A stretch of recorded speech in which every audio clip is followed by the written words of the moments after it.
Hi, Deborah Callahan here.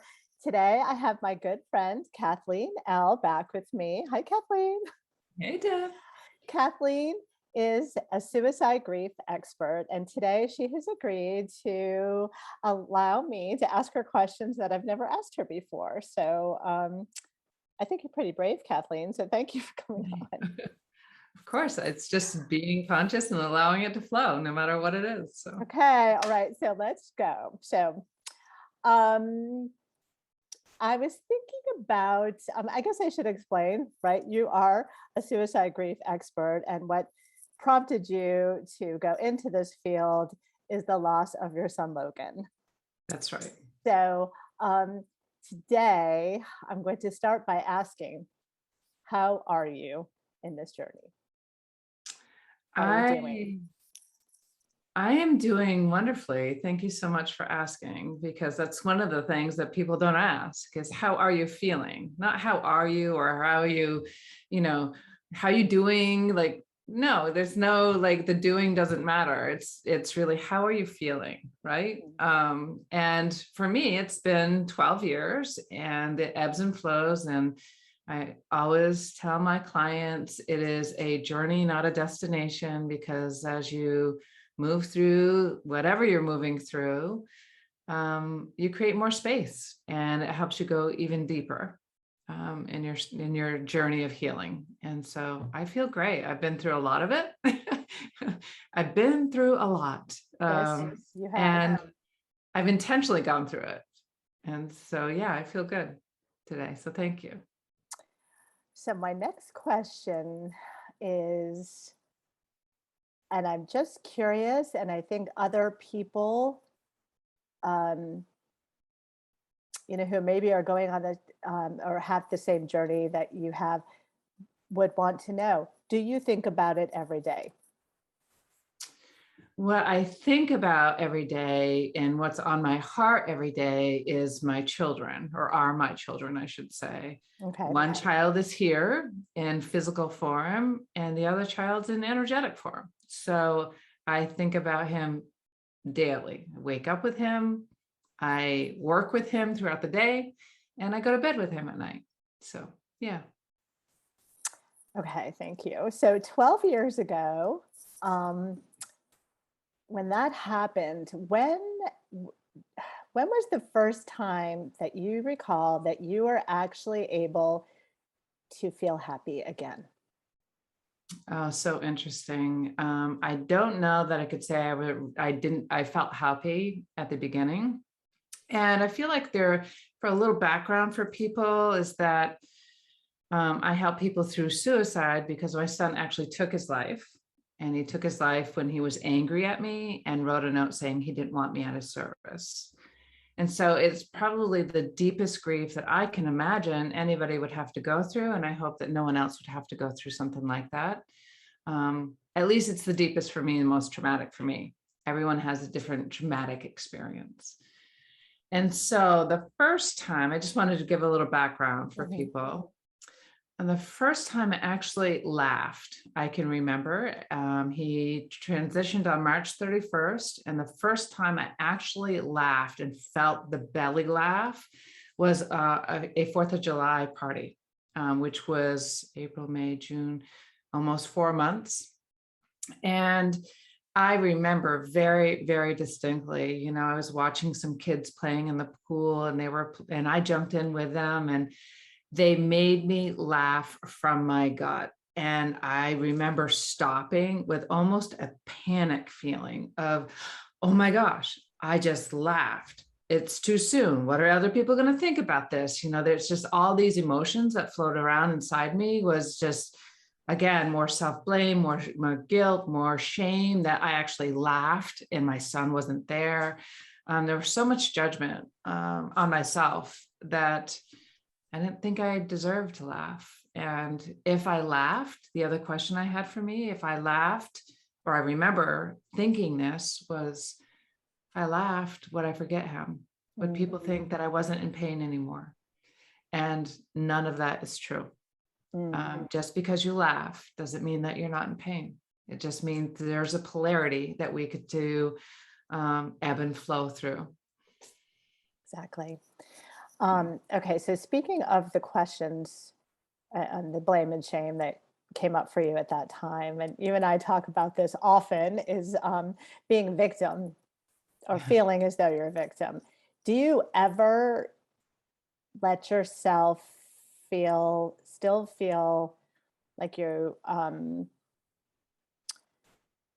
like you're a victim, like it was just plain unfair? Like, or are Hmm. you able to maintain like a totally different perspective from all the work that you've done now?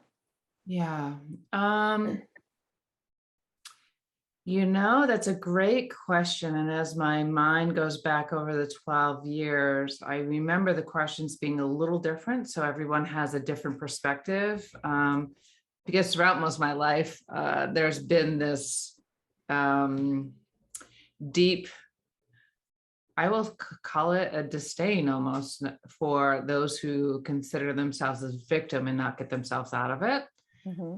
However, today I see it very, very differently. And yet that I do ebb and flow in that as well. So even when it occurred in my life, I actually blamed myself. I didn't see it as a victim. I blamed myself. Mm. I saw myself as the cause of my son's life not being here, my son's physical presence not being here. So I don't remember ever thinking of myself as a victim. And I also had the questions of like, what have I done to deserve this? Like, what have I done to deserve it? So that may sound a little victimy. And yet I wasn't coming from that space. So what I was searching for inside is like, how horrible of a person was I if this happened in my life? Mhm. Like, what kind of karma, like people talk about karma, what kind of karma am I getting back? And I know today that's not the case, but yeah. And so I don't see it as victim. I see it more as, it was my stuff was to work through self-blame, and other people may have things to work through of being the victim and things done to them. Mhm. So everyone has different things that we come into this world with that we might be invited to address or not, you know? Did I answer your question? I'm not sure if I Yes, did. yes, perfect. Thank you. Um, so the advice and the guidance that you give people today, that those people who have lost someone to suicide, um, what is it different today than it would be or would have been, let's say, 5 years ago? It's And and definitely different. and how so? It's definitely different. It's just deeper. Mm. And today, I continue to hold more and more compassion based on the experiences and the journey that I've been on, over the last 5 years. It's been an intense, deep dive into my healing journey. The first 7 years, I dove into my healing journey, but it was more on the peripheral. There was more on the thought processes, and I didn't go inwardly like I've gone inward over the last 5 years with plant medicine and RIM and really changing the programs, the limiting beliefs and blocks that are in my body, from becoming aware and creating new stories around that awareness, and actually feeling my feelings, which would be Mhm. another thing that we often avoid. So what I would have told someone 5 years ago, I would have tried to fix it for them 5 years ago. Mhm. And today I know that nothing needs to be fixed, that we're all on a journey, that it's not my timeline, it's someone else's, and that I get to be a particular light in the room that creates space for them to be able to walk across the bridge from the pain that they're sitting in to creating peace and purpose. Okay, beautiful. So, how often would you say that you see signs from Logan? Oh, regularly. Even doing this interview, I feel like I'm channeling a little bit of him, like, and I don't. So again, today, even 5 weeks ago, maybe 5 months ago, I might have thought a little differently, but today I can I'm realizing that is there really separation of any sort whatsoever? Because energy just is, love just is. Mhm. And whether it's just our frequency on which that we are playing on, and with the energetic connection that we have with spirit, with source energy, they show up differently, meaning they, which is us. It's just people, it's just showing up differently on the way that we can receive the message. For example, I received a message by finding a hawk feather by my door, by my car door, where there's just, this is a parking lot, and I was just thinking about a particular path that I was heading on or contemplating about, and that hawk feather shows up. So when that hawk feather shows up, that's a message to me. I choose to see it as a message. It's whether you see it as a message or not. Sometimes it's a penny. Sometimes it's the license plate 33. Sometimes it's a thought that comes into my head. So it just varies throughout the day. Um, I guess right? When you see a sign or you have a synchronicity or experience a synchronicity, that that it's him. Well, interesting you say him. So I feel like my guides have shifted a bit. Now, Logan's spirit and energy is still there guiding me. However, I feel like there is another, I'm going to say more energy, more of a higher frequency energy that's taken the lead in the process here with guiding me. And so I used to separate and say that was Logan, but now I say source energy. So that's something that's changed out through my journey of 12 years, is that I would attach the number 33 to Logan, because 33 was his sports number. And that is what always showed up to me when I needed it most. And it still does. I used to attach it to Logan. And now I know that it's source energy with Logan's presence there, if that makes sense. Yeah. And so that's a little different. And I also find it so interesting that I see signs from Logan also, right? Yeah, so exactly. Right after I first met you, and like I was at that stoplight and I just looked to my left and there was a cross on the side of the road where someone had had an accident, and it said Logan. Yeah. And then I'm trying to think, there was another time I was in Target, right, checking out, there was a book, I Love You, Logan. Right. And then just most recently when I was at a grief center and walked into a room and there was a painting called Logan's Light, right? So really beautiful. So it's really interesting that I'm seeing signs also. Right? Use these signs, and I'm so glad that you bring it up. I have another friend who has a young boy who was really struggling, and we were sharing a few things, and she believes in the energy as well and the spirits, and Logan's come up and shown her that he was there. Number 33 showed up.